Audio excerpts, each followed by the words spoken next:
నా పేరు Nagarjuna, D Nagarjuna. D Sitaram garu అంటే చాలా ప్రఖ్యాతి చెందిన ఒక జర్నలిస్ట్. మీరు ప్రత్యక్షంగా చూసిన అనుభవాలు ఏంటి?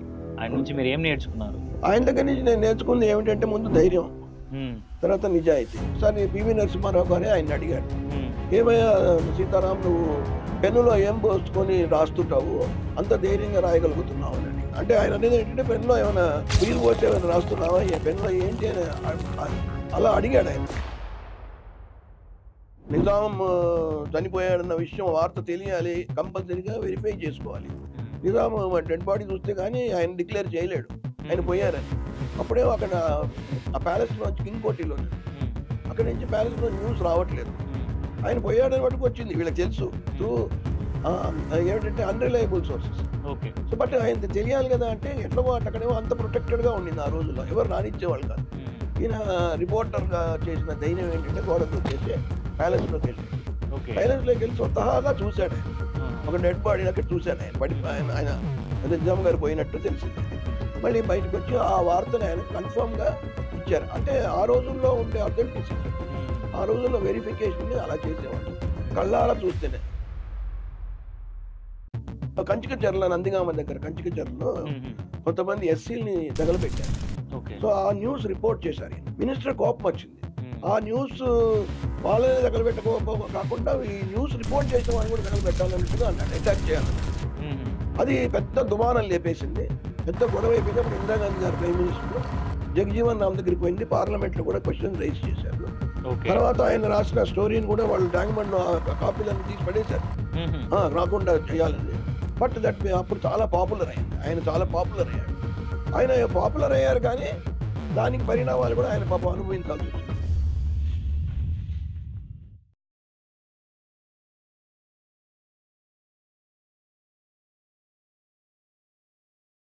Welcome to story town studios sir. 45 ఏళ్ళు జర్నలిజంలో, ప్రింటింగ్ టెక్నాలజీలో అనుభవం ఉన్న మీరు మాతో చాలా విషయాలు పంచుకోవడం వచ్చినందుకు థ్యాంక్ యూ సార్. సో మీరు జర్నలిజంలోకి రావడానికి గల కారణం ఏంటి? అసలు మీ పేరు కొంతమందికి మాత్రమే తెలుసు, సో దాని గురించి మీరు ఏం చెప్తారు? ఓకే, ముందుగా ఈ మెల్బోర్న్ మామ వాళ్ళు నన్ను ఆహ్వానించినందుకు నా థ్యాంక్స్. మెయిన్ ఏమిటంటే, నా పేరు నాగార్జున, డి నాగార్జున. సో నాకన్నా యాక్చువల్గా నేనేంటంటే ఒక ప్రసిద్ధిగాంచిన జర్నలిస్ట్కి కొడుకుని, తర్వాత ఒక ప్రసిద్ధిగాంచిన జర్నలిస్ట్కి తమ్ముడిని, తర్వాత అనుభవం ఉన్న జర్నలిస్ట్కి ఒక తండ్రిని కూడా నేను. సో 3 పాత్రలు నాలో ఉన్నాయి ఇప్పుడు అందులో. యాక్చువల్గా మా నాన్నగారేమో శ్రీ డి సీతారాం అని చాలా ప్రసిద్ధిగాంచిన పాతకాలపు జర్నలిస్ట్. ఆయన తెలియని వాళ్ళు ఎవరు లేరు తెలుగు రాష్ట్రాల్లో, మొత్తం దేశంలో కూడా. ఆయన జర్నలిజం ఆయన not by qualification but by experience ఆయన వచ్చేసారు పైకి. సో ఆయన ఆ రోజు పాతకాలపు జర్నలిస్టులు, మంచిగా నీతి అవి ఉన్న జర్నలిస్ట్. అందులో ఆయన ఇప్పుడు బతుకుంటే 100 ఏళ్ళు, ఆయన 12 ఏళ్ల క్రితం పోయారు. ఆయన పేరు డి సీతారాం. ఆయన యునైటెడ్ న్యూస్ ఆఫ్ ఇండియాకి చీఫ్గా చాలా ఏళ్ళు పనిచేశారు. తర్వాత ఆయన సొంత పేపర్ పెట్టుకున్నారు, ఇంగ్లీష్ పేపర్, స్కైలైన్ అని ఒక ఇంగ్లీష్ పేపర్, సొంత పేపర్ పెట్టారు. ఒక రకంగా పెట్టుకొని అది ఆల్మోస్ట్ చేతులు కాల్చుకునే పని అయింది. బికాజ్ ఆయనలో జర్నలిజం ఉండింది కానీ బిజినెస్ మ్యాన్ లేడు ఆయనలో. దానివల్ల అది కొన్నాళ్ళు నడిచింది, కొంచెం బాగానే నడిచింది. ఆ తరుణంలో ఆయన నన్ను ప్రింటింగ్ టెక్నాలజీ చేయమని చెప్తే నేను ప్రింటింగ్ టెక్నాలజీ మెడ్రాస్లో వెళ్ళి చేశాను 50 ఏళ్ల క్రితం. ఎందుకంటే ప్రెస్ రేపు ఎవరైనా చూసుకోవాలి కదా అనే ఉద్దేశంతో ఆయన నన్ను అక్కడ పెట్టారు. సో అలా నేను ప్రింటింగ్ టెక్నాలజీ ద్వారా ఈ జర్నలిజంలోకి వచ్చాను నేను యాక్చువల్గా. సో ఆయన పెద్ద కొడుకు అంటే మా అన్నయ్య, ఆయన మటుకు జర్నలిస్ట్ కోరి వచ్చాడు. నేను జర్నలిజంకి బై ఛాన్స్ వచ్చాను, నాట్ బై చాయిస్. ఆయన మటుకు జర్నలిజంలో వచ్చారు. ఆయన కూడా ప్రసిద్ధిగాంచిన జర్నలిస్ట్, బెంగళూరులో ఉంటాడు ఆయన. అక్కడ లైఫ్ టైమ్ అచీవ్మెంట్ అవార్డ్స్ అవన్నీ కూడా తీసుకున్న వ్యక్తి. మా నాన్నగారు కూడా లైఫ్ టైమ్ అచీవ్మెంట్ అవార్డ్స్ తీసుకున్నారు. ఇంతలోనే మా అమ్మాయిని మేము జర్నలిజంలో చేర్చాం. మా కుటుంబం అంతా జర్నలిజంలోనే ఇమిడి ఉండింది. సో ఆవిడ కూడా జర్నలిజం చేసింది. తర్వాత చాలా మంచి ఇంగ్లీష్ పేపర్ హిందూలో వర్క్ చేసింది. ఇప్పుడు తను అదే ఫీల్డ్ కానీ కమ్యూనికేషన్ సైడ్లో వెళ్ళిపోయి ఆస్ట్రేలియాలో స్థిరపడిపోయింది.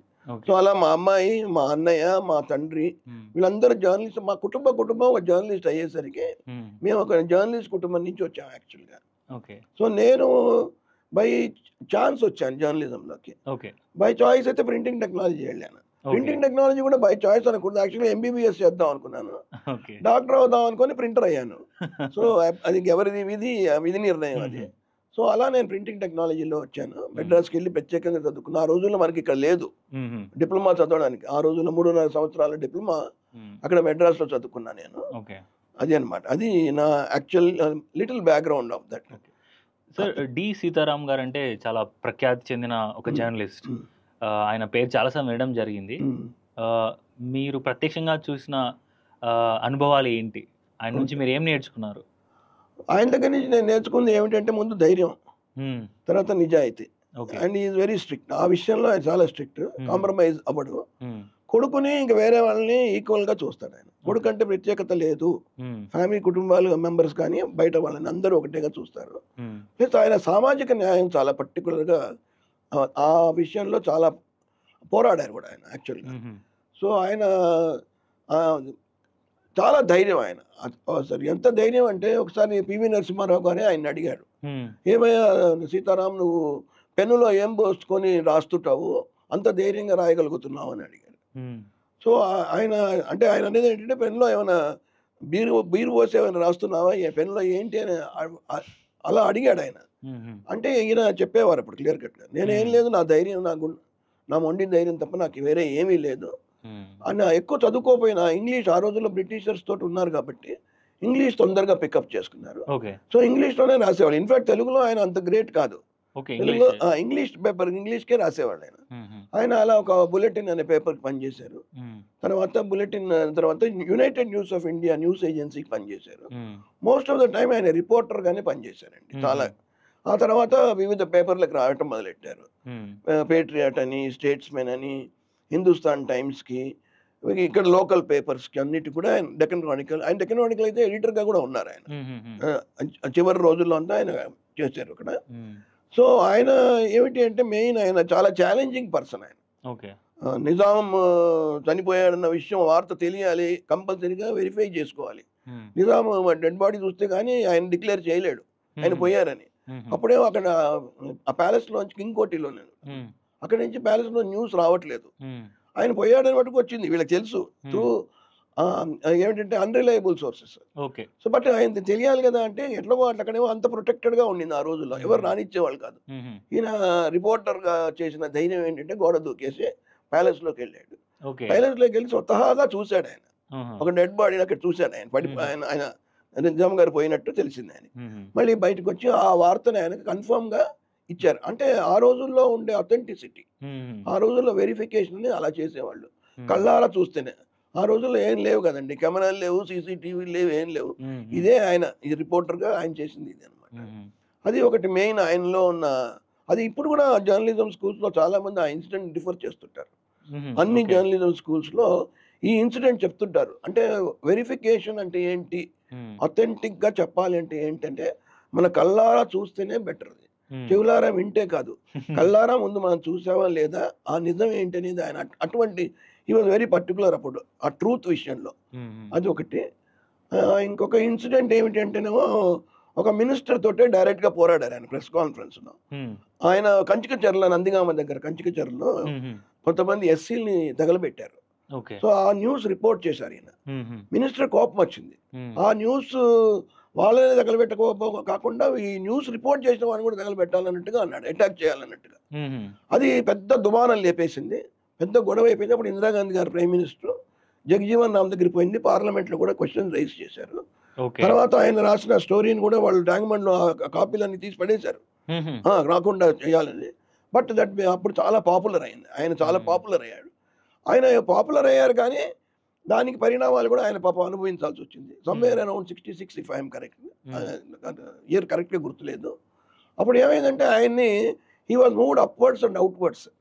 యునైటెడ్ న్యూస్ ఆఫ్ ఇండియాలో ఏం చేశారంటే ఆయన్ని ప్రమోషన్ ఇచ్చి కలకట్టాకి ట్రాన్స్ఫర్ చేశారు. ఏది ఇన్సిడెంట్ పరిణామం, మరి వెనక ఏమైంది అనేది వేరే విషయం. బట్ ఆయన బాస్ ఆయన మీద నమ్మకంతో ఆయనకి ప్రమోషన్ ఇచ్చి కలకట్టా వెళ్ళిపోయారు. అట్లా ఆయన కలకట్టా, తర్వాత మెడ్రాస్, తర్వాత ఢిల్లీలో వివిధ పొజిషన్లో చేస్తూ యునైటెడ్ న్యూస్ ఆఫ్ ఇండియా అనే న్యూస్ ఏజెన్సీకి మళ్ళీ చీఫ్గా ఇక్కడికి వచ్చేసారు ఆయన. ఇక్కడ వచ్చేది రిటైర్ అయిన తర్వాత కూడా వాళ్ళ బాస్ పిలిచేవాడు, నువ్వు ఆఫీస్కి రావద్దయ్యా, ఇంట్లోనే కూర్చో, నీ పేరు ఉంటే చాలు, కూలీ అనే నీ పేరు ఉంటే చాలు, అక్కడ వర్కర్స్ ఆటోమేటిక్గా వర్క్ చేస్తారు. సో ఆయన ఫోన్లో మేనేజ్ చేసుకుంటూ యునైటెడ్ న్యూస్ ఆఫ్ ఇండియా చూసుకున్నారు.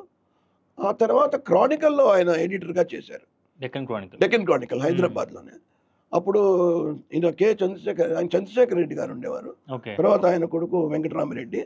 ఆ టైంలో ఆయన డెక్కన్ క్రానికల్లో చేశారు. అప్పుడు ఆయన ఇంకొక నాయర్ అని ఒక ఆయన్ని తీసుకొచ్చారు, చాలా పిఎన్వి నాయర్ అని. ఆయన అనదర్ జూనియర్ సీతారాం అనుకోండి, ఆయన అటువంటి జర్నలిస్ట్.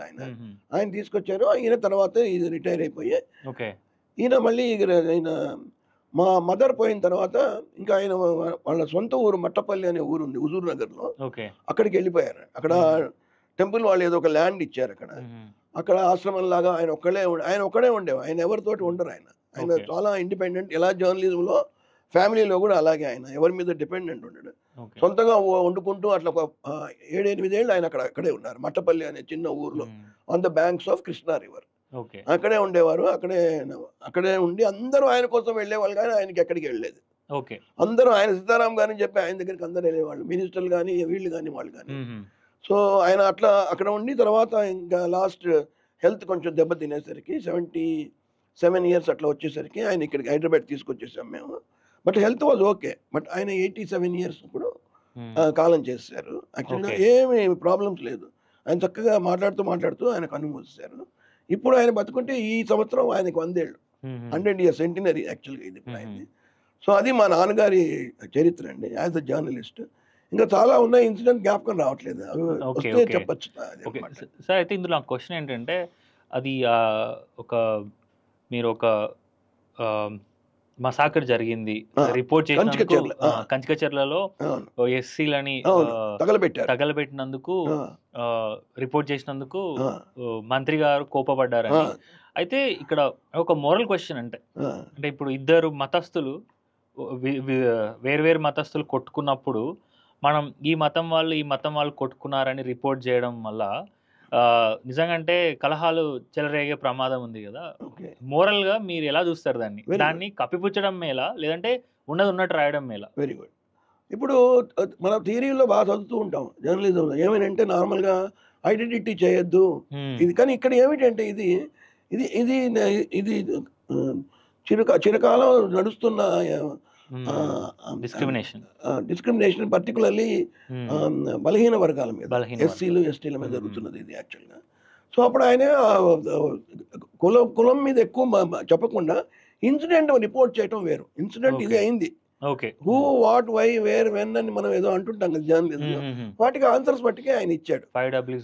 ఆ 5Ws 1H అంతా ఆయన చూసుకున్నాడు. చూసుకున్న తర్వాత ఇది ఏమైందంటే ఆయన కోపం వచ్చింది, ఎందుకు రిపోర్ట్ చేయాలి అని. ఇట్లాంటివన్నీ గవర్నమెంట్ వాళ్ళకి ఎవరికైనా కోపం వస్తుంది బయట పెట్టినందుకు.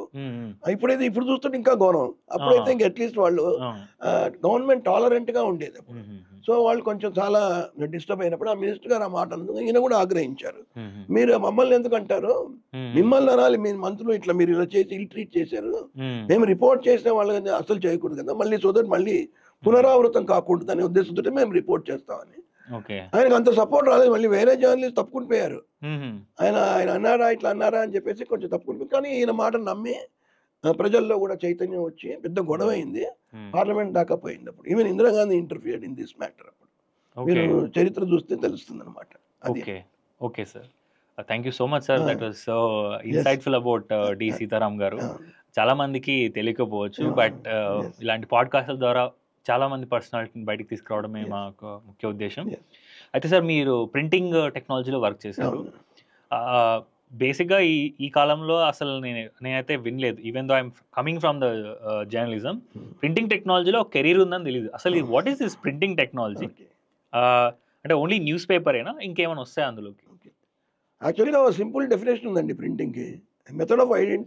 Method of producing identical number of copies. అన్నీ ఒకటేగా ఉండాలి అన్నట్టుగా ముద్రణ స్టార్ట్ అయింది. అయితే దీనిలో ఉన్న ప్రత్యేకత ఏమిటంటే, మనం 75లో నేను ప్రింటింగ్ చదువుతున్న రోజుల్లో ప్రింట్ మీడియమే ముందుంది, రేడియో ఉండింది.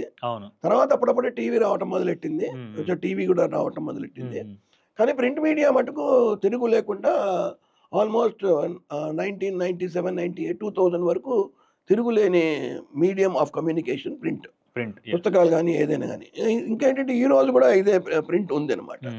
సో ప్రింటింగ్ టెక్నాలజీ ఆ రోజుల్లో ఎవరికి తెలిసేది కాదు. యువర్ రైట్, మీరు చెప్పింది నిజమే. ఇన్ఫాక్ట్ మన అప్పుడు ఆంధ్రప్రదేశ్లో మనకి సీట్లు కూడా లేవు, ప్రింటింగ్ కోర్స్ కూడా లేదు ఇక్కడ. ఎవరో 6 తీసుకొని ప్రతి 6 అక్కడ పంపించేవాళ్ళు మెడ్రాస్లో. మెడ్రాస్ రీజనల్ ఇన్స్టిట్యూట్, కేరళ, కర్ణాటక, ఆంధ్ర నుంచి 6 స్టూడెంట్స్ తీసుకుని అక్కడ మెడ్రాస్ వాళ్ళ స్టూడెంట్స్ తోటి పాటు చదివించేవాళ్ళు. అట్లా ఇన్ఫాక్ట్ నేను చేరాను అమంగ్ 6 స్టూడెంట్ నేను అనమాట ఆ బ్యాచ్లో. అప్పుడు నాకు కూడా ఆశ్చర్యం వేసింది, 3.5 సంవత్సరాలు చదవాల్సి వచ్చింది. ఇంత ఒక చిన్న డిప్లొమా కోర్స్కి ఇంత ఉందా అని. 3.5 సంవత్సరాల్లో 1 year ఫ్యాక్టరీ ట్రైనింగ్. అంటే షిఫ్ట్ సిస్టమ్ అంతా, మిషన్ల లోపలికి పోవటం, కిందికి పోవటం, నూనె పూసుకోవటం అంతా చేయటం, గ్రీజ్ అంతా హార్డ్ వర్క్ చేయటం అనమాట. 6 to 2, 2 to 10, 10 to 6 షిఫ్ట్స్ లో పని చేసాం యాజ్ అప్రెంటిస్ గా, as part of the course also చేసాం. అక్కడ ఏముందంటే ఇప్పుడు నేను యాక్చువల్గా I'm one of the very few surviving, అంటే బతుకున్న వాళ్ళలో కొంతమందిలో ఉన్నాను నేను. ఇప్పుడు ఏంటంటే అంత అతి పాత టెక్నాలజీను, ఇప్పుడు ఆధునిక టెక్నాలజీని నేను దగ్గర అవ్వగలిగాను. నేను అది ఆపరేట్ చేశాను. ఏది అవుట్డేటెడ్ టెక్నాలజీ మెషిన్స్ కూడా రన్ చేశాను. ఇప్పుడు latest technology which is AI driven కూడా నేను ఇప్పుడు వాడుతున్నాను. ఇప్పుడు నేను బతుకున్న వాళ్ళలో కొంతమంది నాతో పాటు కొంతమంది ఉన్నారు who are lucky to have seen the entire technology. ఇప్పుడు పుట్టిన వాళ్ళందరూ ఇక ప్రింటింగ్ టెక్నాలజీ అంటే మొత్తం ఏఐ డ్రివెన్, వేరే కంప్లీట్లీ డిజిటల్ అది ఉంది అనమాట. అయితే ప్రింటింగ్ ఏమిటి అంటే ఇది కంప్లీట్లీ డిపెండెంట్ ఆ రోజుల్లో మనకు ఉండింది.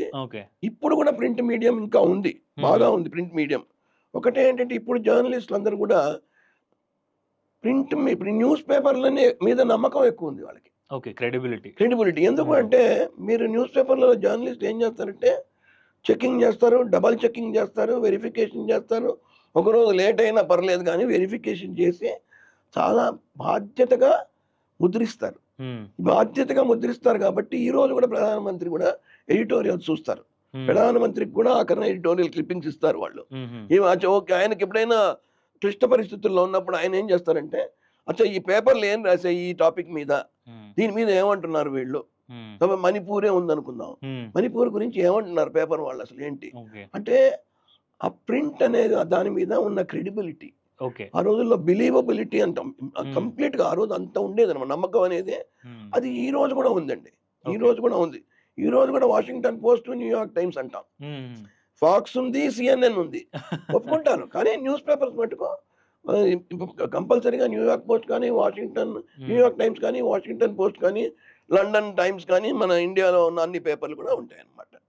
సో ఇప్పుడు మన కంట్రీలో లిటరసీ పెరుగుతున్న కొద్దీ ప్రింట్ మీడియం కూడా పెరుగుతున్నదండి. ఆశ్చర్యం అదే, ప్రపంచం అంతా ప్రింట్ మీడియం తగ్గుతున్నది. కానీ ఇక్కడ ఏమిటంటే మనకి డిజిటల్ డివైడ్ ఉంది బాగా. డిజిటల్ ఇంకా మనం అంత రాలేదు, ఎంత రావాల్సిందో. డెవలప్డ్ కంట్రీస్ అయితే వచ్చేసారు కాబట్టి అక్కడ కొంచెం తగ్గిపోతున్నది. అక్కడ పుస్తకాలు లేవు కానీ ఇప్పుడు కిండిల్ వచ్చేస్తున్నది, ఈ బుక్ వస్తున్నది. ఇక్కడ ఇంకా అవన్నీ రావడానికి టైం పడుతుంది. ఇంకా మనది కొంచెం అంటే వీఆర్ డెవలపింగ్ కంట్రీ.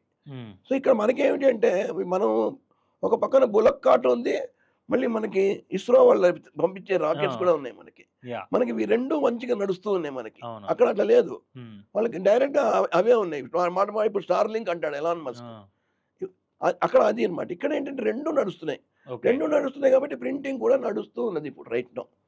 ఇంకా కొన్ని ఏళ్ల దాకా ఇది ఇంకా ఉంటుందండి. ఎందుకంటే పాత టెక్నాలజీ ఉంది, దాన్ని ఏమిటంటే తిరస్కరించలేకపోతున్నారు, ఎందుకంటే అది నడుస్తున్నది కాబట్టి. దాన్ని అది నడిచే వరకు నడిపిద్దాం, మన మైండ్ సెట్ కూడా నడిపించే వరకు నడిపించేద్దాం. మన దగ్గర స్కూటర్ ఉందనుకోండి, 30 ఏళ్ళు నడిపిస్తాం, మనం నడుస్తుంది కదా నడిపిద్దాం, మనం ఏం దాన్ని డిస్కార్డ్ చేయం. బట్ అలా మనం ప్రింటింగ్ టెక్నాలజీ కూడా చేస్తున్నాము. అండ్ ఇప్పుడు యాక్చువల్గా న్యూస్ పేపర్ సర్క్యులేషన్ తగ్గుతున్నది. న్యూస్ పేపర్ అందరూ ఇప్పుడు సెల్ ఫోన్ లో చూసేస్తున్నారు, ఐప్యాడ్లో, నోట్ ప్యాడ్, అన్ని ప్యాడ్లు ఉన్నాయి ఇప్పుడు మనకి, ల్యాప్టాప్లు అన్నీ ఉన్నాయి. కానీ నెంబర్ ఆఫ్ న్యూస్ పేపర్స్ పెరుగుతున్నాయి. కూడా పెడుతున్నాడు పేపర్, అంటే కొంచెం దురుద్దేశంతో కొంతమంది పెడతారు, ఏదో ఇన్ఫ్లుయెన్స్ ఉంటుంది, ప్రింట్ పవర్ ఉంటుంది అనే ఉద్దేశంతో పెడతారు. కానీ చాలా మంది మటు కొంతమంది ఇప్పుడు మన దేశంలో ఇప్పుడు దగ్గర 35% అవబోతుంది. ఇది సీనియర్ సిటిజన్ పాపులేషన్ 140 crores లో మీరు లెక్కేసుకోండి. ఈ 35% మటుకు కంపల్సరీగా పేపర్లు చదువుతూ ఉంటాడు. Okay. News paper senior citizen is use to that. Yes. అలా అని కాదు సెల్ వాడని కాదు, బట్ ఆయనకి పేపర్ కన్వీనియంట్గా ఉంటుంది, చీప్గా ఉంటుంది, దగ్గర ఉంటుంది, ఎప్పుడు పడితే అప్పుడు తీసుకొని చదవచ్చు, పడుకొని చదవచ్చు, కూర్చొని చదవచ్చు, రైల్లో పోతూ చదవచ్చు, బస్సులో చదవచ్చు, బ్యాటరీ అవసరం లేదు, ఛార్జింగ్ అవసరం లేదు, ఏం అవసరం లేదు. ఆ ఉద్దేశంతో ఇంకా నడుస్తున్నాయండి. అది ఇప్పుడు ప్రింటింగ్ మెయిన్. ఇంకోటి మెయిన్ ముఖ్యం ఏం చెప్తాను నేను మీకు, హ్యారీ పాటర్ అనే పుస్తకం వచ్చింది.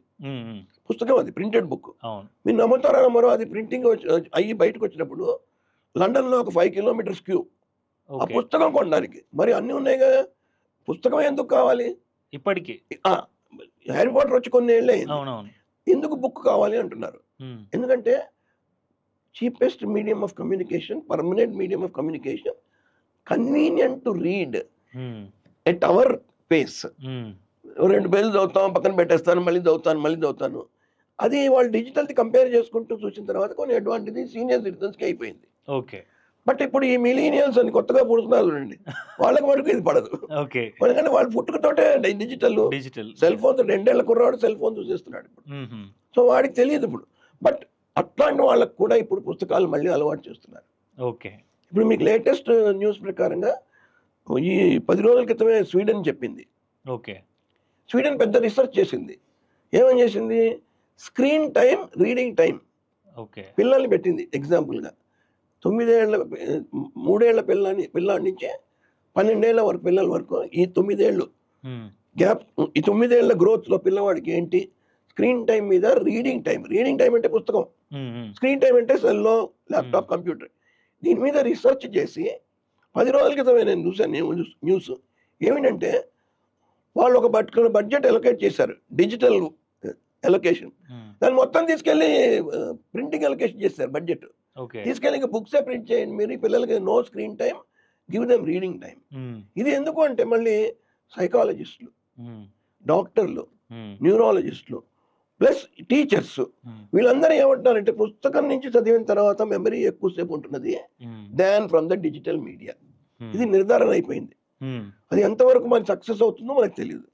దానివల్ల ఇప్పుడు ఏమైంది, ఇప్పుడు వరల్డ్లో చక్కగా China is very happiest country. ఎందుకంటే వరల్డ్లో ఉన్న బుక్స్ అన్ని వాళ్ళు ప్రింట్ చేస్తారు, చక్కగా ఎక్స్పోర్ట్ చేస్తారు. సో ఇప్పుడు మీరు ఎక్కడైనా పోండి, ఆస్ట్రేలియా పోండి, అమెరికా పోండి, లైబ్రరీస్ చూస్తే మీరు ఆశ్చర్యపోతారు. ఏంటి డిజిటల్ వరల్డ్లో లైబ్రరీస్ ఉంటాయి, ఒక 2 అంతస్తులు డిజిటల్ ఉంటాయి, కంప్యూటర్లు అన్నీ ఉంటాయి. కానీ మిగతా 10 అంతస్తులు మీకు పుస్తకాలే ఉంటాయి, న్యూస్ పేపర్సే ఉంటాయి, మ్యాగజైన్సే ఉంటాయి. ప్రింట్ మీడియం నేను చెప్పేది, ఆర్కైవ్స్ కానీ ఏదైనా కానీ మొత్తం ప్రింట్ మీడియంలోనే ఉంటున్నాయి. అది దానివల్ల కొంచెం ప్రింటింగ్ ఇంకా మేము కూడా అనుకున్నాం అయిపోయింది ఫినిష్ ఇంకా గోవిందా అని, కానీ ప్రింటింగ్ ఇంకా ఉంది. It's going to be there for another 10 to 20 years guarantee అండి. అది అనమాట. చెప్పండి సార్. ఒకవేళ ఈ ప్రింటింగ్ టెక్నాలజీలో ఇంకా 10 to 20 years అంటున్నారు, ఇప్పుడు జెన్జీ లాంటి వాళ్ళు జాయిన్ అయ్యి they want to know about it, they want to learn, they want to choose కెరీర్గా చూస్ చేసుకోవాలనుకుంటే ఎలాంటి సలహా ఇస్తారు? ఇప్పుడు ప్రింటింగ్లో మనం 2 భాగాలుగా చూడాలండి. ఒకటేమో పబ్లిషింగ్ అంటే books, news papers, magazines, catalogues, folders, brochures, ఇవన్నీ క్యాలెండర్స్ అన్ని పబ్లిషింగ్ కింద వస్తాయి. ఇంకో ప్రపంచం ఉందండి, చాలా మంచి ప్రపంచం. అది మనం రోజు చూస్తుంటాం, దాని గురించి మనం పట్టించుకోం. 24/7 365 days అది ప్రింటింగ్ లేని బతకలేదు. ఏమిటి అంటే packaging world. So packaging, printing 2 కవల పిల్లలు. ఏ మామూలు కవల పిల్లలు కాదు, జాయిన్ అయిన కవల పిల్లలు, సయామీస్ ట్విన్స్. సపరేట్ చేయలేరు మీరు వాళ్ళని. వాళ్ళిద్దరు జాయిన్ అయి ఉన్నారు. ప్రింటింగ్ లేనిది ప్యాకేజింగ్ లేదు, ప్యాకేజింగ్ లేనిది ప్రింటింగ్ లేదు. మెయిన్. సో ఇప్పుడు ప్యాకేజింగ్ ప్రపంచం మీరు ఊహించుకోండి, మీరే ఊహించుకోండి కదా. సాధారణమైన మీరు మాల్లోకి వెళ్తారు, మీరు ఊహించుకోండి ఎన్ని అట్టపెట్టెలు, ఈ రోజుల్లో ఏదైనా ప్యాకేజ్ వస్తుంది. ఎక్కడ పోయినా మీరు చూడండి ప్యాకేజ్ వస్తుంది. దాని మీద ఇప్పుడు ఇన్స్ట్రక్షన్స్, అన్ని డీటెయిల్స్ అన్ని ప్రింట్ చేయాలి, మ్యాండేటరీ కూడా ఇప్పుడు మనకి. అందులో ఏమేమి ఇంగ్రీడియంట్స్ ఉన్నాయి, ఇది ఎప్పుడు చచ్చిపోతుంది, ఎక్స్పైరీ డేట్, అదంతా కూడా చూస్తాం మనం. సో అట్లా చూసుకుంటే మటుకు ఇక తిరుగులేని ఫీల్డ్ ఈ ప్రింటింగ్ టెక్నాలజీ. సో ఈ ప్రింటింగ్ చదివిన వాడికి ఒకవేళ ప్రింటింగ్ మీరు అన్నారు కూడా పుస్తకాలు పోయినాయి, అన్నీ పోయినాయి, అంతా డిజిటల్ వరల్డ్ అయిపోయింది అన్నా కూడా ఇటు ప్యాకేజింగ్ సైడ్లోకి వచ్చేస్తాడు. అండ్ వచ్చేయటం కాదు, ఇప్పుడు ప్యాకేజింగ్లో నా దగ్గర ఇప్పుడు రైట్ నో నాకు 10 మందికి ఉద్యోగం ఇవ్వాలి, నాకు 10 మంది మనుషులు లేరు. ప్రింటింగ్ చదివిన వాళ్ళు 10 మంది దొరికితే నేనే ఉద్యోగం ఇచ్చేస్తాను. ఇక్కడ కాదు, ఫారెన్లో కూడా ఇచ్చేస్తాను. అది పరిస్థితి అండి. సో ప్రింటింగ్లో ఒకటే ఏంటంటే చాలామంది కెరీర్ ఒకవేళ చూస్ చేసుకుంటే they are almost given 100% jobs అండి. 100% జాబ్స్ వచ్చేస్తాయి India as well as abroad, guarantee. నేను ఆల్మోస్ట్ మా ఇన్స్టిట్యూట్ ఆఫ్ ప్రింటింగ్ టెక్నాలజీలో నేను దాన్ని ఐ హెడెడ్ దట్ కాలేజ్. 1977లో ఎస్టాబ్లిష్ అయింది ఇది మన ఆంధ్రప్రదేశ్లో, హైదరాబాద్లో, సికింద్రాబాద్లో. 1977 నుంచి నేను 2014 వరకు పనిచేశానండి ఇక్కడ. Nearly 37 years. ఈ 37 ఇయర్స్లో ఇంతవరకు మేము అన్ఎంప్లాయిడ్ చూడలేదు. అది గ్రాడ్యుయేట్ అయిన స్టూడెంట్స్, డిప్లొమా వచ్చిన వాళ్ళు డిప్లొమానే, ఇంకా డిప్లొమా చదివిన వాళ్ళకే డైరెక్ట్ ఉద్యోగాలు పిలిచి ఇచ్చాం మేము. మరి ఎవరైనా ఒకళ్ళు ఇద్దరు ఉంటారు, పనికిరాని వాళ్ళు ఉంటుంది, వేరే విషయం, వాళ్ళని వదిలేద్దాం. 100% అండి. ఇప్పుడు కూడా నేను జాబ్ 100% గ్యారంటీ చేస్తాను. అది demand for the printing technology. What is average salary for this? చాలా మంచి ప్రశ్న అడిగారు మీరు. అది you have to come up the hardware అండి. Printing technology you have to come up the hardware. Substitute లేదు, హార్డ్ వర్క్ సబ్స్టిట్యూట్ లేదు. IT తోటి పోల్చుకోవద్దు. ఈ ఐటీ వాళ్ళతో పోల్చుకుంటే దేనికి పనికిరాడు. నేను ఉన్నమాట చెప్తున్నాను, వాస్తవం చెప్తున్నాను. కానీ స్టార్టింగ్ ఒకవేళ స్టార్టింగ్ అయితే ఈజీగా 1.5 per annum lakhs per annum తోటి స్టార్ట్ చేస్తాడు. 5 అంటే మినిమం 15,000 20,000 లోపలే స్టార్ట్ చేసేస్తాడు. During training period. అసలు మేము ఇప్పుడు కొత్త రూల్ ఏంటంటే ట్రైనింగ్ పీరియడ్లో వాడికి ఏమి ఇవ్వక్కర్లేదు మీరు స్టైఫండ్. నేను చదువుతున్న నాకు 150 రూపాయలు ఇచ్చారు 77లో ఆ రోజుల్లో. ఇప్పుడు ఇది డబ్బులు ఇవ్వక్కర్లేదు అంటున్నారు. కానీ ప్రింటింగ్ టెక్నాలజీ వాళ్ళకి ఏం చేస్తున్నారంటే, మేము స్టూడెంట్ అప్రెంటిస్గా పంపితే అదేంటంటే వాడు అంత కష్టపడి పనిచేస్తున్నాడు, వాడికి మేము ఇస్తామండి అన్నారు వాళ్ళు. మీరు ఇస్తే మేమే అబ్జెక్షన్ చేయమండి, వాడు పేదవాడు, వాడికి ఇవ్వండి. 8 నుంచి 10,000 ఓన్లీ డ్యూరింగ్ ట్రైనింగే ఇచ్చేస్తున్నాడు. పిల్లవాడు నచ్చితే వాడిని ఉద్యోగాలు వచ్చేయమంటున్నారు. అయిపోయిన మరుసటి రోజు నుంచి వచ్చేయమంటారు కోర్సు అయిపోయిన తర్వాత. రాగానే వాడికి 15,000 to 20,000 ఈజీగా వస్తుందండి. 20,000 అంటే 2.4 lakh ప్యాకేజ్ అది. ఓకే అండి. అయితే it is very hard work.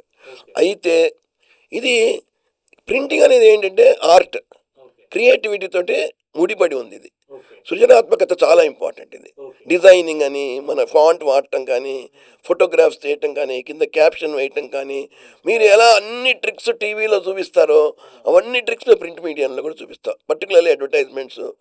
So ఇవన్నీ వీళ్ళు డిజైనింగ్ ఇవన్నీ కూడా వీళ్ళకి నేర్పిస్తాం మేము. ప్రీ ప్రెస్ అని, ప్రెస్ అని, పోస్ట్ ప్రెస్ అని. సో ఇటువంటి వాటిలో వాడికి స్కిల్ వస్తే చాలండి. ఇక తర్వాత ఈ will go to 1 lakh per month. 1 lakh per month నేను చెప్తున్నాను ఈజీగా. 3 to 4 years కాకపోయినా ఒక 5-6 years వేసుకుందామండి ఈజీగా. But it all depends on the individual. Plus ఏది ఇక్కడ ఇండియాలో అది బట్ ఫారిన్ పోతే ఇంక ఇమీడియట్లీ విల్ లెర్న్. ఫారిన్లో అయితే మన ఆఫ్రికాలో అంతా మా స్టూడెంట్సే ఉన్నారు చాలామంది. ఆస్ట్రేలియాలో ఉన్నారు నా స్టూడెంట్, అమెరికాలో ఉన్నారు, ఆల్ ఓవర్ దుబాయ్ మొత్తం వాళ్ళు 110-115 స్టూడెంట్స్ ఉన్నారు ఇక్కడ దుబాయ్లో.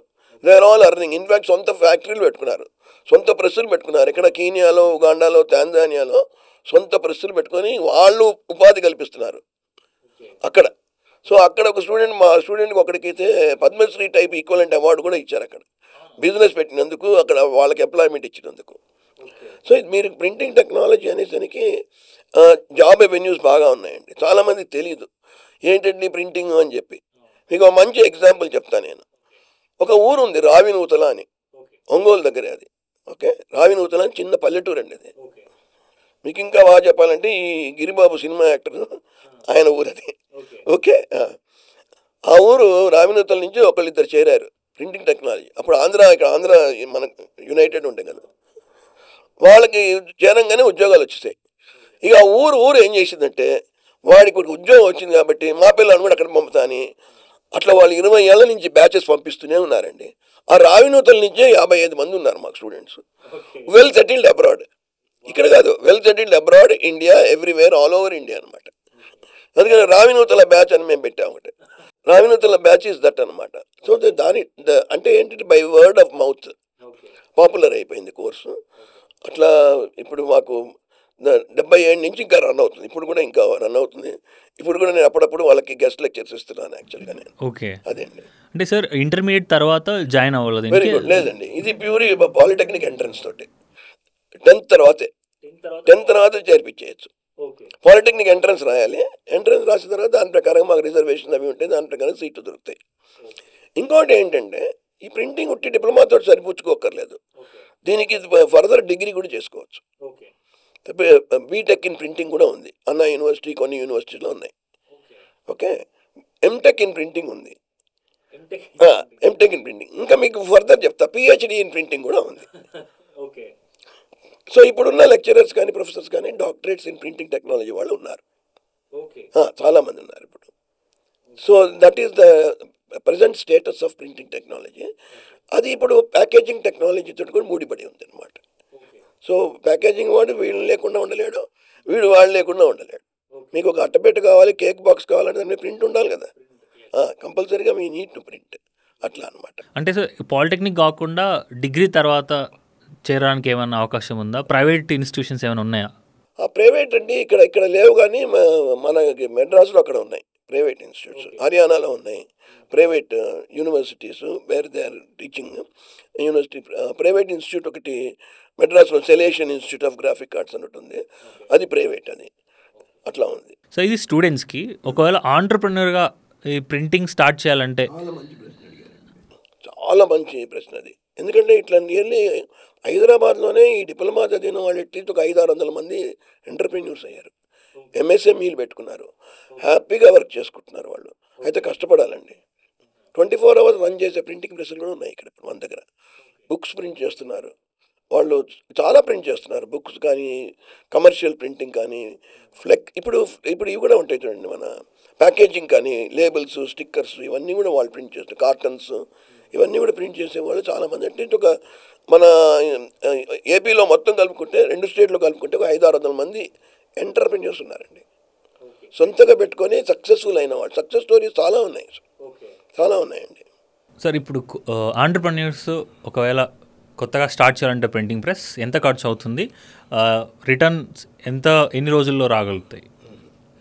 ఇప్పుడు సొంతగా పెట్టుకునే వాడికి కొంచెం ధైర్యం కావాలండి, డబ్బులు ఉంటే సరిపోదు.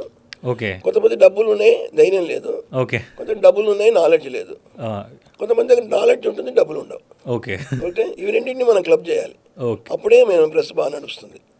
అయితే ఒకటి ఏమవుతుందంటే కొంచెం ధైర్యం చేసి ప్రింటింగ్ ప్రెస్ పెడితే బాగా కష్టపడాలండి, మోస్ట్ ఇంపార్టెంట్. ప్లస్ ఐడెంటిఫై చేసిన ఎంప్లాయీస్ని వదులుకోకూడదు.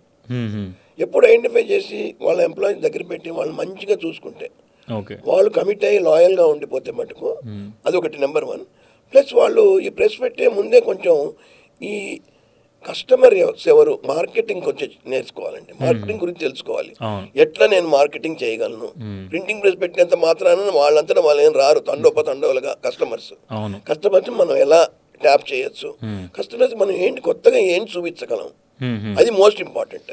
ఒకవేళ నా డిజైనింగ్ చేస్తాననుకోండి, మీరు ఏదో కొత్త కాఫీ పౌడర్ మ్యానుఫ్యాక్చర్ చేశారు, నా దగ్గరికి వచ్చారు, నేను ఏదో ప్యాకేజింగ్ వాడిని పిలుస్తాను, సార్ మీ ప్యాకేజింగ్ ఇట్లా చేయండి, డిజైన్ చేసి ఇస్తాను నేను మీకు నమూనా, 4 నమూనాలు ఇస్తాను మీకు, ఇలా చేయండి, ప్యాకేజింగ్ ఇది ప్రింటింగ్ ఇలా ఉంటుంది, డిజైన్ ఇలా ఉంటుంది, మీకు కానీ కంప్యూటర్లో వేసి మీకు ఇస్తాను. మీరు మ్యానుఫ్యాక్చరర్, సో మీరు చూసిన తర్వాత ఇంప్రెస్ అయితే ఆ వర్క్ నాకు పర్మనెంట్గా ఇస్తారు మీరు. అస్యూమింగ్ మీరు పుంజుకుంది అనుకోండి, మీది కాఫీ పౌడర్ సూపర్ హిట్ అయిపోయింది, ఇక మీరు నన్ను వదలరు, నేను మిమ్మల్ని వదలను, ఎందుకంటే చేస్తూ ఉంటాను, రెగ్యులర్గా చేస్తూ ఉంటాను. అట్లా చాలా డెడికేటెడ్ కస్టమర్స్, క్లయింట్స్ ప్రింటింగ్ వాళ్ళకి ఉన్నారండి. ప్రింటింగ్ ప్రెస్కి చాలా ప్రెసెస్ ఉన్నాయి, వాళ్ళకి ఇంకెక్కడికి పోరు, వాళ్ళు అక్కడికే పోతారు. వాళ్ళు రేటు గురించి కూడా పట్టించుకోరు, quality, timely delivery, plus customer satisfaction, ఇవన్నీ చూపించుకుంటే మటుకు సొంతగా ప్రెస్ పెట్టిన వాళ్ళు చాలా బాగుపడ్డారండి. అట్లా అని చెప్పి ఫెయిల్యూర్ రేట్స్ కూడా కొంచెం ఉంటుందండి. అది నార్మల్గా 10 to 20% ఫెయిల్యూర్, డ్రాప్ అవుట్ ఉంటారు వాళ్ళు నడపలేక, ఫర్ వేరియస్ రీజన్స్. చాలా మందికి నేను చెప్పాను చూడండి, ప్రింటింగ్ స్కిల్స్ ఉంటాయి కానీ పాపం వాడికి బిజినెస్ స్కిల్స్ ఉండవు, మేనేజ్మెంట్ ఉండదు, కమ్యూనికేషన్ స్కిల్స్ ఉండవు, కస్టమర్ తోటి ఎలా ఉండాలో తెలియదు పాపం వాళ్ళకి. అట్లాంటి వాళ్ళకి కొంచెం ప్రాబ్లంలు ఉంటాయి, కానీ నేర్చుకున్న కొద్దీ వాళ్ళు లైన్లోకి వస్తారండి. ప్రెస్ అంటే పెద్ద మొత్తం 2 కోట్లు కూడా అవసరం లేదండి. నేను చెప్తున్న 10 లక్షలు పెట్టి ఒక చిన్న షాప్లా తీసుకొని డిటిపి పెట్టుకుంటే కూడా చాలండి, డెస్క్టాప్ పబ్లిషింగ్. ఇప్పుడు కొంచెం ఆ సాఫ్ట్వేర్లు అడోబ్ ఇన్డిజైను, ఈ క్వార్కు, ఇవి నేర్చుకుంటే చాలు, డిజైనింగ్ చేసి బతికిపోవచ్చు. అదే కాదండి, ఇంకోటి ఏంటంటే ఇప్పుడు ఏమైంది, మన world is the village, globe is the village thanks to technology. వీడికి ఏమిటి, ఇప్పుడు ఇక్కడ కెనడా నుంచి అమెరికా నుంచి కస్టమర్స్ వచ్చేస్తారు వీడికి, అక్కడ నుంచి డిజైన్ ఫైల్ పంపించేస్తాడు, డిజైన్ అక్కడ పంపించేస్తాడు, బ్యాంక్ అకౌంట్లో డబ్బులు పడిపోతే వీడికి నెలకు ₹1,00,000 సంపాదించేస్తాడు. ఓకే. వీడు ఏముంది అడోబ్ ఇన్డిజైన్లో పర్ఫెక్ట్ అయ్యాడు, సర్టిఫికేషన్ కూడా వచ్చేసింది, ఇంటర్నేషనల్ సర్టిఫికేషన్ ఉంటాయి వీటికి, ఓకే. అడోబ్ సర్టిఫైడ్ ప్రొఫెషనల్స్ అని ఉంటారు వాళ్ళు. అదైపోతే వాళ్ళు అమెరికాలో కళ్ళు మూసుకొని మీకు ఇచ్చేస్తారు. ఓకే. వాడు ఏంటంటే మీ మీద ప్రేమతోటి కాదు ఇచ్చేది, వాడికి $4 మిగులుతాయి అక్కడ. ఇక్కడ మీకు ఇస్తే అక్కడ $40 అయితే మీరు ఇక్కడ $30 చేస్తున్నారు, వాడికి $30 ఎక్కువే కదా. ఓకే. అక్కడ వాడికి $10 మిగిలినాయి కదా. ప్యూర్లీ బిజినెస్ అండి. ఎక్కడైనా అమెరికా కానీ కెనడా కానీ డెవలప్డ్ కంట్రీస్ ఎక్కడైనా కానీ బిజినెస్. ఓకే. ఇది చూసుకొని మీకు వర్క్ ఇస్తారు. Your able to export your work. Okay. ఒకప్పుడు మనం ప్రింటింగ్ క్యాలెండర్స్ మలేషియా నుంచి సింగపూర్ నుంచి ఇంపోర్ట్ చేసుకునేవాళ్ళం. ఓకే. ఇప్పుడు మనం ఎక్స్పోర్ట్ చేసే పరిస్థితిలో ఉన్నాం. చైనా కూడా అలా ఉంది, మనం కూడా ఎక్స్పోర్ట్ చేయగలుగుతున్నాం. మనం బెస్ట్ ప్రింటెడ్ ప్రోడక్ట్స్ ఎక్స్పోర్ట్ చేస్తున్నాం మనం. ఓకే. సో ఈ ప్రింటింగ్ టెక్నాలజీలో ఏ సబ్జెక్ట్స్ ఉంటాయి? I mean is it only about designing? No, it is not about that. Printing టెక్నాలజీలో ముందు concept, from the conceptualisation right from the beginning, మీరు సపోజ్ మీరు జర్నలిస్ట్ ఎడిటర్ అనుకోండి, మీరు పుస్తకం రాసి నాకు ఇచ్చేశారు, ఇక దాని డిజైనింగు, దాని టైప్ సెట్టింగు, దాని ప్రూఫ్ రీడింగు, ఎడిటింగ్ నేను చేయను. మీరు ఎడిటింగ్ మీరు చేయించి నాకు ఇచ్చేస్తారు. రెడీ టు ప్రింట్ కాపీ ఇస్తారు నాకు. దాన్ని నేను డిజైన్ చేసి టైటిల్ కవర్ వేసి ప్రింట్ చేసి పుస్తకం బైండ్ చేసి మీకు మళ్ళీ నేను దానికి ఫినిష్డ్ ప్రోడక్ట్గా ఇస్తాను. Finished product matters a lot. మనం అనుకుంటాం నేను బ్రహ్మాండంగా రాశాను పుస్తకం, తిరుగులేదు అనుకుంటాం కదా. కాదు, ఆ పుస్తకంకి తగిన ఫాంట్ లేకపోతే, తగిన సైజులో మనం ప్రింట్ చేయకపోతే, తగిన డిజైన్ తోటి లేకపోతే, రీడర్ పక్కన పెడేస్తే, నువ్వు ఎంత గొప్ప రైటర్ అయినా బుక్ చదవలేదు, పక్కన పడేసేవాడు.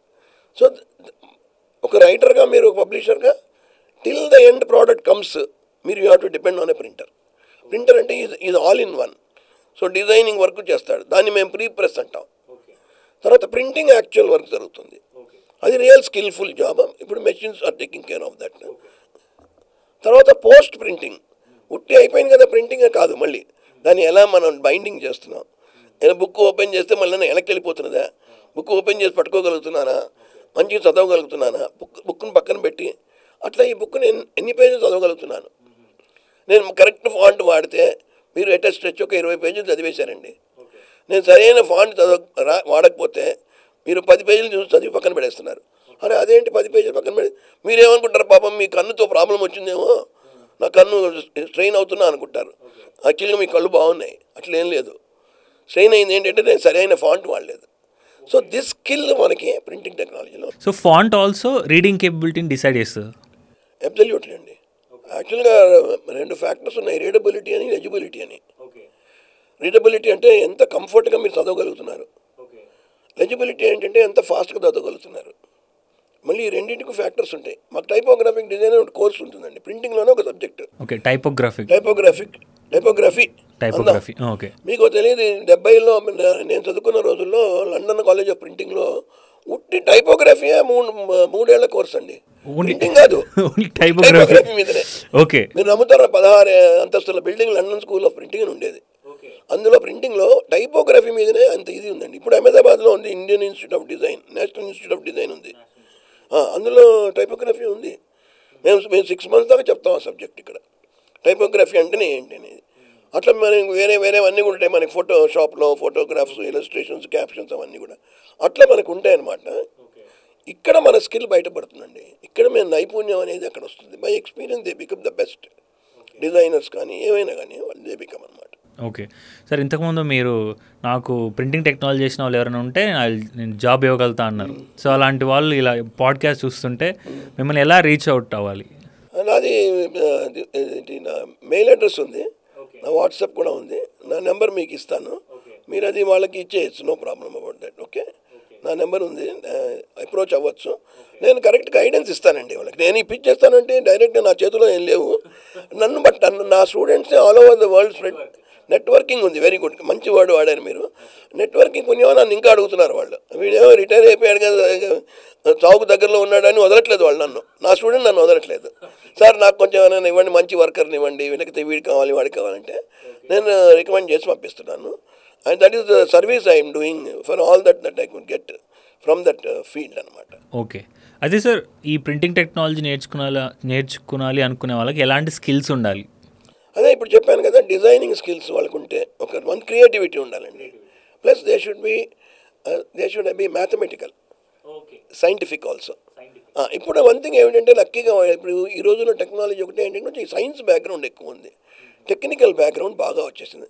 అంటే ఇప్పుడున్న ప్రింటింగ్ టెక్నాలజీస్కి మ్యాథ్స్ సైన్స్ చాలా ఇంపార్టెంట్, ఇంజనీరింగ్ డ్రాయింగ్ కూడా. సో అవన్నీ కూడా చెప్తున్నాం మేము ఇప్పుడు ఈ డిప్లొమాలో, అవన్నీ చెప్తాం. అంటే డిప్లొమాలో చదివితే it is equivalent to intermediate MPC. Diploma చేసిన తర్వాత వాడు డైరెక్ట్గా డిగ్రీ చేరిపోతాడు సెకండ్ ఇయర్లో. ఇప్పుడు డిప్లొమా చేసిన వాడు బీటెక్ సెకండ్ ఇయర్ చేరిపోవచ్చు, లాటరల్ ఎంట్రీ అంటాం మేము దాన్ని. బీటెక్ సెకండ్ ఇయర్ చేరిపోతారు. చాలామంది ఇంటర్మీడియట్ చదివి బీటెక్ ఫస్ట్ ఇయర్ వెళ్తారు కదా. మా 3 ఇయర్ డిప్లొమా చేస్తే బీటెక్ సెకండ్ ఇయర్ ప్రింటింగ్, కానీ ప్రింటింగే కాదు, బికాజ్ వాళ్ళకి మ్యాథ్స్ అన్నీ చెప్తున్నాం కాబట్టి వాళ్ళు ఇప్పుడు they can go to BTech computers, BTech mechanical, BTech production engineering, ఇటువంటి సబ్జెక్ట్స్లో కూడా వాళ్ళు బీటెక్ చేస్తున్నారు. చేసి మళ్ళీ ఇటు వచ్చేస్తారు, they come back to printing industry అనమాట. ఓకే సార్, అయితే ఈ 45 years of journalism printing technology కెరియర్లో can you share heart touching stories you come across? Heart touching అంటే ఇప్పుడు ఒకటి హ్యూమన్ ఇంట్రెస్ట్ స్టోరీ చెప్తానండి. వాస్తవంగానే జరిగింది అది. అది నా స్టూడెంట్ తోటే. నాకు I have a student known as Durga Prasad. Is a polio stricken boy, right. Direct నా స్టూడెంట్, అదే ప్రింటింగ్ టెక్నాలజీ చదివాడు. క్రాలింగ్ చేసుకుంటూ వచ్చేవాడు కాలేజ్కి. ఇప్పుడు అక్కడ ప్రతిపాడు అనే ఊరు, పిఠాపురం దగ్గర ఒక ఊరిలో ఉంటున్నాడు ఆయన. అక్కడ ఉంటాడు, పత్తిపాడు అనుకుంటుంది. ఆ ఊరిలో అతను అక్కడ ఉంటున్నాడు. పోలియో అతను అబ్బాయి ప్రింటింగ్ టెక్నాలజీ చదివి సక్సెస్ఫుల్గా అయ్యి, అయితే అతను ఏం చేశాడు, ఇంట్లో కూర్చొని ఒక స్కిల్ డెవలప్ చేసుకున్నాడండి. ఏం స్కిల్ తెలుసా? బ్రెయిల్. బ్రెయిల్ అంటే బ్లైండ్ వాళ్ళకి బ్రెయిల్లో కూడా ప్రింటింగ్ ఉంటుందండి. ప్రింటింగ్ అది బ్రెయిల్ ఇలా చెయ్యి పెట్టి చూస్తే వాడు అక్షరాలు చదివేస్తాడు, పుస్తకాలు చదివేయచ్చు. అతని రియల్లీ టచింగ్ స్టోరీ. అతను ఏదో కొంచెం నేర్చుకున్నాడు, మెడ్రాస్లో కొన్ని రోజులు ఉద్యోగం చేశాడు. బట్ ఈ అబ్బాయి పోలియో అని ఉద్యోగం కంటిన్యూ అవ్వలేకపోయాడు. మళ్ళీ ఇంటికి వచ్చి సెటిల్ అయిపోయాడు. సో నాకు ఆ రోజు ఫోన్ చేశాడు, సార్ నేను ఇట్లా సార్ నా పరిస్థితి ఇది, నేను మటుకు బ్రెయిల్ చేయగలను అన్నాడు. నేను ఒక ఐడియా ఇచ్చా అబ్బాయికి, నువ్వు ఫోటోషాప్ అది కొంచెం నేర్చుకున్నాడు, స్కిల్స్ అన్నీ ఉన్నాయి అబ్బాయికి, కుర్చీలో కూర్చొని గంటల తరబడి పని చేయగలను సార్ అన్నాడు. అయితే నువ్వు పని చేయ, ఛాన్స్ తీసుకో, నువ్వు అమెరికా ఈ ఇంటర్నెట్లో చూడు, గూగుల్ చేయి, బ్రెయిల్ ప్రింటింగ్ వాళ్ళకి ఎవరికైనా ఇంట్రెస్ట్ ఉందా, ఫారిన్లో చూడు, అమెరికా కానీ ఇక్కడ కానీ చూడు, ఇట్లా మెయిల్ పంపించు. ఆ మెయిల్ అంతా నేనే రాసిచ్చా ఇంగ్లీష్లో, మొత్తం ఎలా ఉండాలని రాసిచ్చేస్తే అతనికి ఒక అమ్మాయి మెయిల్ చేసింది అమెరికా నుంచి, జెన్నిఫర్ అనే అమ్మాయి మెయిల్ చేసి, I'm interested to give you some work on Braille, ఇది అది అంటే. తర్వాత మీరు క్లియర్గా చెప్పేశాడు, నాకు ఇంగ్లీష్ అంత రాదు, మా సార్ తోటి నేను ఇంగ్లీష్ మొత్తం కరెస్పాండెన్స్ చేస్తాను, మీరు పని మటు నాకు ఇవ్వండి, నేను నమూనా చేసి చూపిస్తాను. ఒక నమూనా చేసి పంపించాడు. షీ వాజ్ వెరీ హ్యాపీ అండి. ఇది ఎప్పుడైంది? 3 years అయింది. 3 years అయింది. ఆ రోజు నుంచి ఆ అబ్బాయి ఇప్పటికి కూడా everyday is working, is getting work from America, is doing it here. ఇక్కడ నుంచి ఫైల్స్ పంపించేస్తాడు, బ్యాంక్లో డాలర్లు పడతాయి. ఓకే, ఇది నెలకి చక్కగా 60,000 నుంచి 75,000 సంపాదిస్తున్నాడండి నెలకి. ఇక్కడ కూర్చొని ఎక్కడ చిన్న మోగిన విలేజ్, సామలకోట దగ్గర ఒక విలేజ్, అబ్బాయి పేరు దుర్గా ప్రసాద్. అది కరెక్ట్ విలేజ్ పేరు మర్చిపోయాను నేను. అక్కడ ఆ విలేజ్లో నేను స్వయంగా ఆ అబ్బాయి ఇంటికి వెళ్ళాను నేను. ఇది జరుగుతుండగానే చెప్పాడు, సార్ ఇది సార్ ఇదని, నాకు మంచి మానిటర్ ఉంటే బాగుండేది సార్, నాకు మానిటర్ కూడా లేదు, ఏదో పాతపడ్డ కంప్యూటర్ ఉందంటే. నేనన్నా ఒక పని చేయి, నేను నీ తరపున అమ్మాయికి మళ్ళీ ఒక మెయిల్ రాస్తాను, నాకు ఇది కూడా లేదు బట్ నేను తెచ్చేస్తున్నా అంటే, అమ్మాయి ఇమీడియట్గా అమెజాన్లో మంచి మానిటర్, కొత్త మానిటర్ పంపించేసింది. అది కూడా పని చేస్తున్నాడు. Even today is earning. ఒక్కోసారి 70,000, ఒక్కోసారి 60,000, ఒక్కోసారి 50,000, ఒక్కోసారి ₹1,00,000. బట్ ఈ sitting at home and doing it. ఇది రియల్లీ టచింగ్ స్టోరీ. ఎవరు ఒక పోలియో ఉన్న అబ్బాయే ఇంత చేయగలగడంటే మనకి, అంటే వాడిచ్చే లెసన్ ఏమిటి? మనం అందరి కాళ్ళు చేతులు అన్నీ మంచిగా ఉండి మనం ఏం చేయలేని పరిస్థితుల్లో ఉన్నాము. That's a lesson to be learn from that boy అనమాట. దాన్ని అబ్బాయి నేను ఇప్పుడు ఇంట్రెస్ట్ స్టోరీ కూడా రాస్తున్నాను for a magazine, printing magazine. నేను రాస్తూ ఉంటాను ప్రింటింగ్ మ్యాగజైన్, ప్రింట్ వీక్ అనే మ్యాగజైన్కి, పంజాబ్ ప్రింట్ అనే మ్యాగజైన్స్కి నేను రెగ్యులర్గా రాస్తూ ఉంటానండి. ఇట్లాంటి human interest stories. That's very inspiring story sir. మేమంతా చాలా నేర్చుకోవాలి. డెఫినెట్లీ మా వ్యూవర్స్ ఒకవేళ జాబ్ కావాలనుకుంటే, మేబీ స్టూడెంట్స్ కానీ they are interested, they want to learn and work from home also, they might find it hopefully. నేను మీకు దుర్గా ప్రసాద్ అనే అబ్బాయి గురించి చెప్పానండి, పోలియో అబ్బాయి కథ చెప్పాను. కొంచెం అది ఎమోషనల్, అబ్బాయి కూడా పైకి వచ్చాడు దేవుడి దయ వల్ల. హి హస్ డన్ దాన్ని ప్రూవ్డ్ హిస్ స్కిల్స్. అట్లా ఇంకో 2-3 సక్సెస్ స్టోరీస్ ఉన్నాయండి మా స్టూడెంట్స్లే. ఒకతను కెనియాలో సొంత యూనిట్ పెట్టాడు. Simple person from a remote village వచ్చి మా దగ్గర ప్రింటింగ్ టెక్నాలజీ చదివి ఇక్కడ అక్కడ ఉద్యోగం చేసి ఇండియాలోనే కెనియాలో జాబ్ వచ్చింది. జాబ్ వచ్చిన తర్వాత అక్కడే ఉండి సొంత యూనిట్ ఒకటి పెట్టి ఆయన సక్సెస్ఫుల్గా రన్ చేశాడు. రన్ చేస్తున్నాడు ఇప్పుడు కూడా ఉన్నాడు ఆయన. ఒక ఆయన రామ్ కుమార్ అని. ఇంకొక అతనేమో మా దగ్గర రాజేష్ వేమూరి అని ఇంకో స్టూడెంట్ ఉన్నాడు. దుబాయ్లో ఈ ప్యాకేజింగ్ పెట్టేశాడు. ప్యాకేజింగ్ ప్రోడక్ట్ డెవలప్మెంట్ పెట్టి 20 మందిని ఎంప్లాయీస్ పెట్టి ఉద్యోగం ఇచ్చి 20 మందిని చూసుకుంటూ ఆయన చేస్తున్నాడు. ఈ ఫ్రమ్ కృష్ణా డిస్ట్రిక్ట్ ఇక్కడే. దెన్ అలా ఇంకొక అతనేమో టాంజానియాలో, ఇంకొక అతను ఉగాండాలో అయితే ఆయన కార్పొరేట్ సోషల్ రెస్పాన్సిబిలిటీ లాగా అది కూడా చేస్తున్నాడు. ప్రెస్ నడపడమే కాదు, అక్కడ ఉన్న పేద పిల్లలకు, స్కూల్ పిల్లలకి వాళ్ళకి సహాయం చేస్తున్నాడు. Is a notebook manufacturer, is a printing press. అతను ఫుల్ స్వింగ్లో ఉన్నాడండి. ఆయన కూడా 40-50 మందికి ఉద్యోగాలు ఇచ్చి రన్ చేస్తున్నారు. ఇట్లా సక్సెస్ స్టోరీస్ చాలా ఉన్నాయి యాక్చువల్గా. ఇండియాలోనే కాదు, ఇండియాలోనే నేను మీకు చెప్పే దగ్గర సుమారు 500 మంది ఉన్నారు సొంత యూనిట్లు పెట్టుకొని. ఎక్కడ పోయినా మాకు ఒక అడుగును దొరుకుతుంటారు. అట్లా ఈ దుబాయ్లో కానీ, టాంజానియాలో కానీ, కీనియాలో కానీ, ఉగాండాలో కానీ వీళ్ళందరూ ఉన్నారండి. అక్కడ ఉద్యోగాలు చేయడమే కాదు, ఉద్యోగాలు ఇవ్వటం కూడా. They are not only employees but are also ఎంప్లాయర్స్లో. ఆ స్టేజ్కి ఎదిగిన వాళ్ళు ఉన్నారు. అది ప్రింటింగ్ టెక్నాలజీ యొక్క గొప్పతనం. ప్లస్ మీరు అన్నట్లు ఆంటర్ప్రెన్యూర్స్ అన్నారు చూడండి, అక్కడ పోయి కూడా ఆంటర్ప్రెన్యూర్స్ అయ్యారు. ఎంత అయ్యారంటే ఒకడైతే అక్కడ వెళ్ళి అండ్ అక్కడ మార్కెటింగ్ అది చేసేందుకు మాకు అంత బిజినెస్ ఇచ్చారు, మీరు ఈ దేశానికి ఇంత రెవెన్యూ ఇచ్చారని చెప్పి అతనికి పద్మశ్రీ ఈక్వలెంట్ అవార్డు ఇచ్చారండి. ఓకే, ఒక అబ్బాయికి. అది అనమాట. Okay, that's very inspiring story sir. So అయితే ఫైనల్ క్వశ్చన్, సో జర్నలిజం కెరియర్గా చేసుకోవాలనుకునే వాళ్ళకు మీరు ఎలాంటి సజెషన్స్ ఇస్తారు? ఎలాంటి కెరియర్ ఆపర్చునిటీస్ ఫ్యూచర్లో ఉండబోతున్నాయి? బికాజ్ ఈ రోజుల్లో ప్రతి ఒక్కరు జర్నలిస్ట్ అవుతున్నారు, సిటిజన్ జర్నలిజం వచ్చింది, చాలా పేర్లు కూడా వచ్చాయి. So what is your view on that?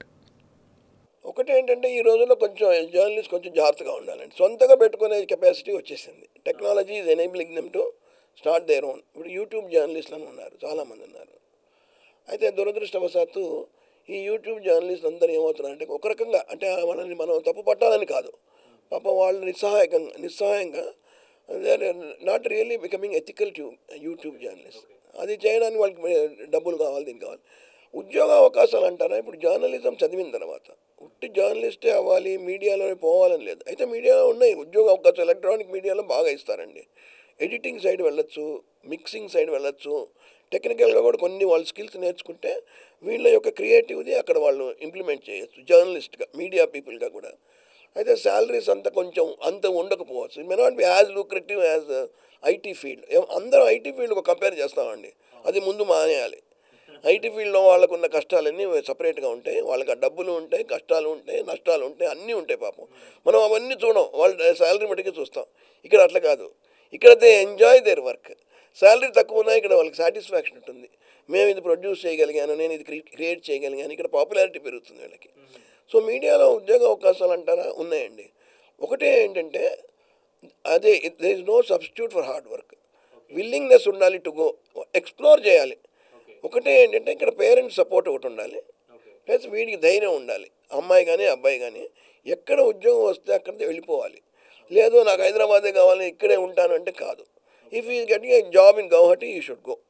Guwahati నేర్చుకుంటాడు. గౌహటిలో అంత అవుట్లుక్, బ్రాడర్ అవుట్లుక్ ఉంటుంది. దాని ట్రివాండ్రంలో వస్తుంది వాడి జాబ్. ట్రివాండ్రం పోనీయండి, అక్కడ పోయింది. So now is becoming a very big allrounder. That way అలా వచ్చిన తర్వాత he will be in a position to take bigger jobs, management jobs కానీ, సొంత యూనిట్ కూడా పెట్టుకోగలడు అతను తర్వాత. సో ఇది ఇంకొకటి ఏమిటంటే నేను నో స్కోప్ ఫర్ అన్ఎంప్లాయ్మెంట్ అండి జర్నలిజం చేసే వాళ్ళకి కూడా.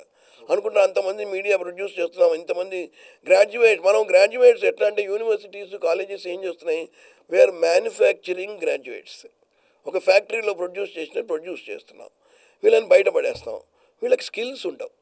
మెయిన్ ప్రాబ్లం అక్కడ అది. నేను థియరీ క్లాస్ రూమ్ అంతా చెప్పేస్తాను, బయటికి వెళ్తే వీడు బెబ్బెబ్బే అంటున్నాడు, వీడికి ఏం రావటం లేదు పాపం. ఈ నాట్ ఏబుల్ టు. అందుకనే వాట్ ఈజ్ ఎసెన్షియల్ ఈ రోజుల్లో ఏమిటంటే ఈ సాఫ్ట్ స్కిల్స్. అదే కాదు, కేవలం కాలేజీలో చెప్పిందే కాదు, అవసరమైతే పార్ట్ టైం జాబ్ చేయాలి, అవసరమైతే వేరే స్కిల్స్ అన్నీ కూడా నేర్చుకోవాలి. మల్టీ టాస్కింగ్ చేసే కెపాసిటీ ఈ రోజుల్లో జర్నలిస్ట్కి కావాలి. సో ఒక జర్నలిస్ట్ వెళ్ళి ఫోటోషాప్ నేర్చుకున్నాడంటే అది అడ్వాంటేజ్ అతనికి. He will be able to edit it better, he will be able to display it better, he will be able to design it better. ఏదైనా additional skills నేర్చుకుంటే డెఫినెట్గా అతనికి జాబ్స్ వస్తాయండి. ఏమీ లేకపోయినా మొన్న ఒక జర్నలిజం స్టూడెంట్ నన్ను అడిగాడు, సార్ నాకు ఏం చేయాలంటే ఏం చేయొద్దు నువ్వు, ఎవరైనా ఒక రిటైర్డ్ అయిన సీనియర్ సిటిజన్ దగ్గరికి పో, ఆయన దగ్గరికి పోయి మాట్లాడు, సార్ నేను మీ జీవిత కథ రాస్తాను, మీ బయోగ్రఫీ రాస్తాను, మీరు నాకు జస్ట్ మాట్లాడేయండి, మొత్తం నేను రికార్డ్ చేసుకుంటాను, తర్వాత నేను దాన్ని చక్కగా స్టోరీగా నేను మీకు టైప్ చేసేసి ఒక టైప్డ్ కాపీ ఇస్తాను, మీరు ఆ బయోగ్రఫీ చదవండి, తెలుగు అయితే ఏముంది, ఇంగ్లీష్ అయితే ఏముంది, నేను ఈ ప్రాజెక్ట్కు 2 లక్షలు ఇవ్వండి నేను, మీరు అట్లా 3 ప్రాజెక్టులు వచ్చినా చాలండి, మీకు 6 లక్షలు ఏది ఇంట్లో కూర్చొని చేసుకోవచ్చు. 6 లక్షలు అంటే 50,000 నెలకి. కరెక్టా? It's a self, you're doing self employment అక్కడ. ఓన్లీ ఏంటంటే you should be in a position convince అతనికి. ఎవరైనా ఒక ఇప్పుడు సీనియర్స్ డబ్బులు ఉన్నాయండి, వాళ్ళకి బాగా డబ్బులు ఉంటాయి, డబ్బులు పెండ్ అయినా వాళ్ళు ఏం వెనకాడరు, వాళ్ళకి యూ ఆర్ మోటివేటింగ్. మీరు ఒక జీవిత కథ చెప్పండి, మీరు ఇప్పుడు 10 మందికి మోటివేట్ చేయడానికి మీ కష్టాలు మీ అవన్నీ నేను రాస్తాను, మీరు టైప్ చేయక్కర్లేదు, మీ ఏజ్ కాబట్టి మీరు మాట్లాడే. ఈ రోజుల్లో టెక్నాలజీ ఎంత బాగుందంటే మాట్లాడేసేయండి అంట, ఆ మాట్లాడిన దాన్ని తీసుకెళ్ళి కంప్యూటర్లో పెట్టేస్తే కంప్యూటర్లో మొత్తం వచ్చేస్తుంది.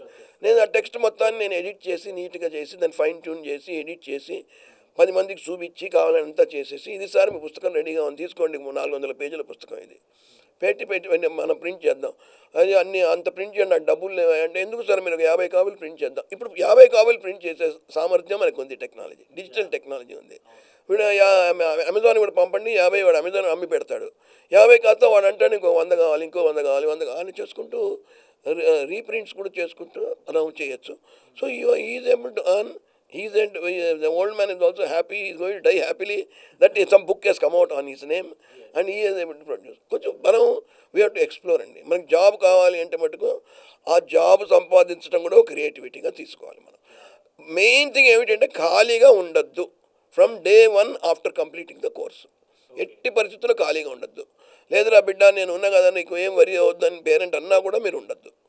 అలా పేరెంట్ ఏంటంటే అది మూర్ఖ ప్రేమతోటి అలా అంటారు వాళ్ళు. బ్లైండ్ లవ్, వాళ్ళ బ్లైండ్ లవ్ మీద మీరు మోసపోవద్దు.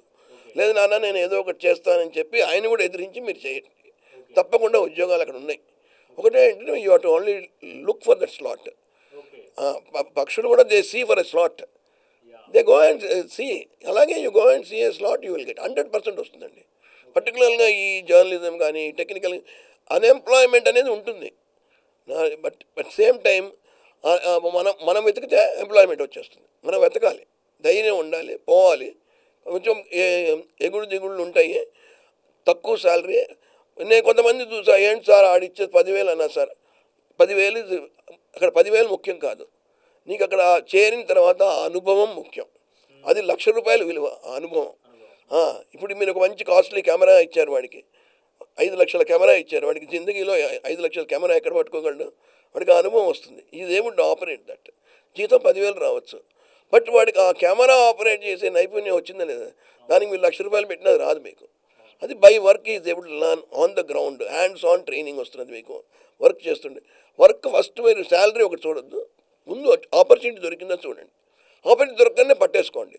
ఒక 1 ఇయర్ మీది కాదనుకోండి, 1 ఇయర్ మీది కాదనుకోండి, కింద మీద పడండి, కష్టపడండి, సఫర్ అవ్వండి, పర్లేదు. But this will reach to a very good fruits later. Your labour will yield fruits for your future. అది చాలా ఇంపార్టెంట్.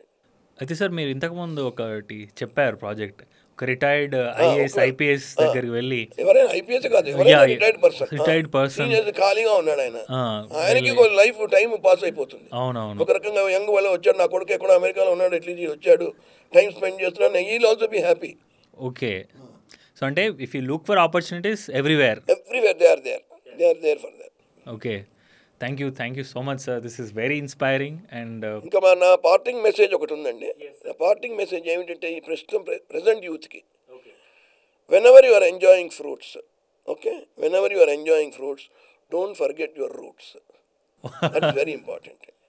పర్టికులర్లీ పేరెంట్స్ కానీ గ్రాండ్ పేరెంట్స్ కానీ వాళ్ళ కంట్రిబ్యూషన్ ఎంత ఉందో మీరు చూడండి, and where you have reached. That is the most important thing that they should always. Thank you, sir. Thank you so much. It's very inspiring about printing technology, about society, journalism, and about career and youth. Thank you so much. అంటే మీ ఇంత సమయాన్ని మా కోసం వెచ్చించినందుకు. Hope my audience will find hope in this through this podcast. Thank you, sir. Thank you so much.